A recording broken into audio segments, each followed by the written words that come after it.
Is it Yep. is it going to be an actual game? It all depends on depth. So we've got 2 more practice opportunities today and Thursday, and then we'll reconvene after that and see where our depth is accordingly. And it's by position. So you say, hey, let's have a spring game, but we only have 2 inside linebackers. You can't have a spring game because they got to play on both teams. So we'll take a look at our depth. We're hopeful. I've always wanted to play a game, but we won't be able to determine that until after Thursday. If you are able to have the depth to play it, what would you want to get out of that? No idea until we figure out what we got. You know, you may only have 2 guys at each position, so we've got to limit the snaps. So premature to say anything we want out of it. We'll figure it all out on Thursday. Do you have an idea of what the format might be in terms of like how many quarters? When we or how get to long, Thursday and we figure out how many players we'll have, we'll figure out our format. So we got a lot of formats we can have. So if everybody's healthy, there are some kids that may come back. That helps. There are kids that could get hurt today and Tuesday and Thursday, and then it really doesn't matter. So for us to talk about a format right now doesn't really mean anything to us because we don't know what we have for players available until we get to Thursday. So, and there's enough time between Thursday and Saturday to get the format down. So we got every scenario ready right on there. We got 27 formats, and we're going to pick format number 13 based upon that we have 81 guys. Okay. If we have 79 guys, we're going to go to format number 12. So we're going to go right down the list. What would be kind of a worst case scenario? Worst case scenario is influenza, and the game is canceled. So that would be I don't know. I mean, that would be the worst. I don't know if I can think of any bubonic plague. Yeah. What else could knock them? Ebola. Now Ebola would be really worse because then they would be really sick. So we don't want that. So we'll just wait till we figure out how many we got, and then we'll go through what we're going to get accomplished. So some positions are thin right now.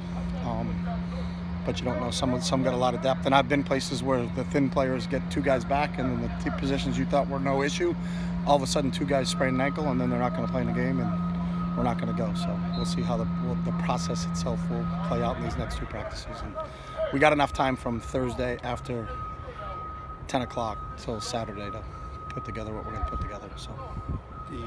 You've had open practices all spring. Today that's changing a little bit. What's kind of the thinking with these 2 closed practices this week? None. I just wanted to see what that meant, to be honest with you. So they said they can close them or open them. So what does it look like closed? What does it look like open? But it's just normal practice. Do you have a philosophy on open and closed practices when you typically do one versus the other?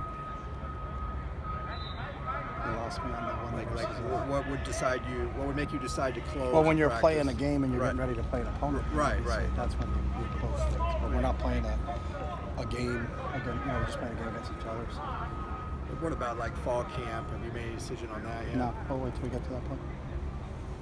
Chip with Devin, these last couple of practices, what would you like to see out of him? Same thing we've talked about since day one, just consistency. You know, we're adding. We had an install today, so we'll add some new plays.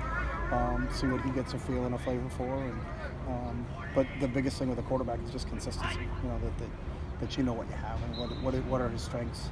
You know, what do we play to? So he's had a good spring so far, and so we're just hoping he continues to build upon it. What are his strengths in your eyes? He's smart. He's a good decision maker. He throws a nice ball.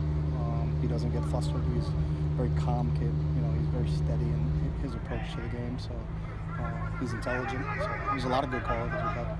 How's he taking the playbook? He's been great.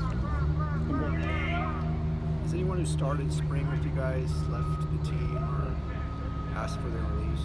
Yeah, Greg Rogers has. Okay, so he's no longer with He's no longer with our team. We got a release. You had 2 guys who were gone and came back, and Willock and Octavius Spencer. Can you say what happened with those guys? They weren't. Octavius Spencer wasn't in school, and Will was on suspension before. He wasn't allowed to practice until they cleared the suspension. So. Okay, they're both back in good standing now. Yep. What about Nick Jewell? He quit. No longer play football.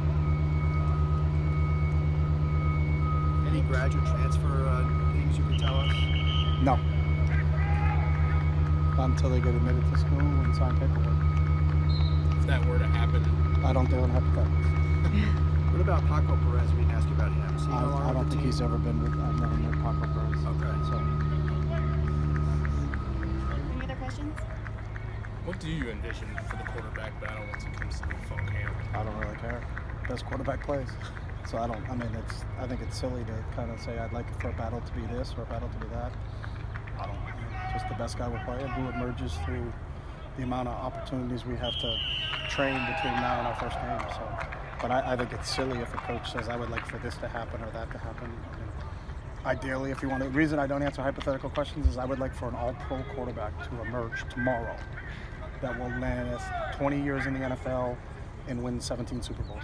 And shows up in practice on Thursday and wins for us. So that's why I don't answer hypotheticals, because I don't think that ever happens. Unless you were Lloyd Carr at Michigan and you had Tom Brady walk in your door and you were like, that guy right there, that's what I want in a quarterback now. So Don't sell yourself short, man. well, it's not me. It's got nothing to do with coaching. That's the other part of it. It's got to do with the players. So the ideal world, we would like Tom Brady to be at practice tomorrow. But I know he's not at OTAs right now, so maybe You got a tomorrow. chance. So we got a shot. I don't know if Does he he has have any more I eligibility? don't think he has any more eligibility left. I don't think he came out early. So unfortunately, we can't get time. Although I think he lives here in the off season.